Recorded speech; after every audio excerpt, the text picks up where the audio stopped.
Hi மக்களே, இன்னைக்கு என்னன்னா எண்ணெயை பற்றி பார்க்க போகிறோம். அதாவது ஏதோ பார்த்தீங்களா, இதில் தான் தேங்காய் எண்ணெய் தான், செக்கில் ஆட்டின தேங்காய் எண்ணெய்.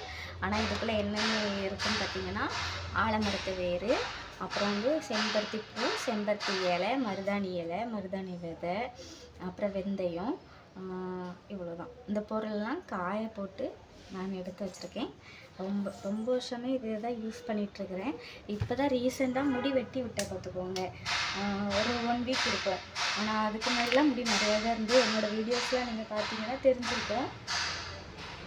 சரி, இன்றைக்கி என்னடா விளாக் எடுக்கலான்ட்டு நினைக்கும்போது, சரி நம்ம தான் தலை சீவ போகிறோமே, அதனால் நம்ம எண்ணெயை பற்றி சொல்லலாம் அப்படின்ட்டு வீடியோ எடுத்தேன்.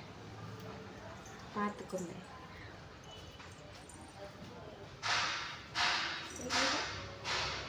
இதுதான் என்னோட ஹேரு.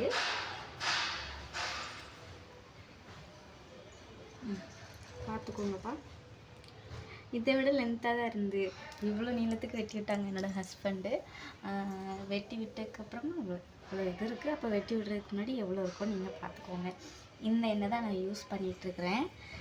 டெய்லியுமே நான் தலைக்கு எண்ணெய் வச்சுருவேன். எனக்கு எண்ணெய் வைக்கலைன்னா எனக்கு தலைவலிச்ச மாதிரியே இருக்கணும். என்னன்னு தெரில, அது ஒரு பழக்கமாயிட்டு.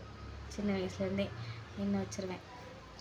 அந்த எண்ணெய் நம்ம எல்லா பொருளையும் போட்டு காய்ச்சின எண்ணெயே ஒரு மாதிரி டிஃப்ரெண்ட் கலரில் ஆயிரும் பார்த்துக்கோங்க. நல்லா மேலே தேய்க்கிறோன்னு இல்லையோ, கீழே மாவுக்கு தேய்ச்சி விட்ருவேன். இது எல்லாமே நமக்கு ஃப்ரீயாகவே கிடைக்கிற பொருள். இது எதுவுமே நம்ம காசு கொடுத்து வாங்கணுன்னே அவசியம் இல்லை. ஆலமரத்து வேர்லாம் இப்போ சிட்டி சைடுமே எங்கேயாட்டும் நல்லா மரம் இருக்கிற சைடு போனீங்கன்னா ஆலமரத்து வேர்லாம் நிறைய கிடைக்கிது. கீழே காஞ்சி போனதை எடுக்காதீங்க. கீழே அப்படி கொழுந்து மாதிரியே வரும், நல்லா இப்படி உடைச்சா உடையும், அந்த மாதிரி கொழுந்து எடுங்க. எடுத்து காய வச்சு அதுக்கப்புறம் நம்ம பாட்டிலில் யூஸ் பண்ணிக்கலாம். அப்புறம் செம்பருத்தி பூ, செம்பருத்தி இலை, இதெல்லாமே நமக்கு ஃப்ரீயாகவே கிடைக்கும், வீட்டு முன்னாடியே இருக்குது. அப்புறம் மருதாணி இலை, அந்த மாதிரி எல்லாமே. அப்புறம் வெந்தயம், இவ்வளோதான். இந்த இதுதான் நான் ரொம்ப வருஷமானு சொல்ல முடியாது, இப்போ மேரேஜுக்கு அப்புறம் நான் ஒரு 4 வருஷமாக தான் யூஸ் பண்ணிட்டுருக்கேன். இடையில வந்து விட்டுட்டேன். பாப்பாவும் தம்பி வந்து பாப்பா பிறந்த புதுசில் விட்டுட்டேன் முடி நிறைய. ஏன்னா அப்போ வந்து நிறைய கொட்டது செய்யும், குழந்த முகம் பார்க்க கொட்டோம்பாங்க. அதனால் அதை விட்டுட்டேன். அதுக்கப்புறம் இப்போ மறுபடியும் சரி முடி வளர்க்கலாம் அப்படிங்கிற ஒரு முடிவில் மறுபடியும் நான் ஆலமரத்து வேறு இதெல்லாம் காய வச்சு எடுத்து வச்சுருக்கிறேன். இதுதான் ரொம்ப வருஷமாகவே தேய்ச்சிட்ருக்கிறேன். ரொம்ப வருஷம் சொல்ல முடியாது, ஒரு 4 கிட்டத்தட்ட ஒரு 2.5 வருஷம் எடுத்துக்கோங்க. எப்படி இது ஃபஸ்ட்டு இதை விட அதிகமாக இருந்துச்சு, வெட்டி விட்டாங்க இவ்வளோ நீளத்துக்கு.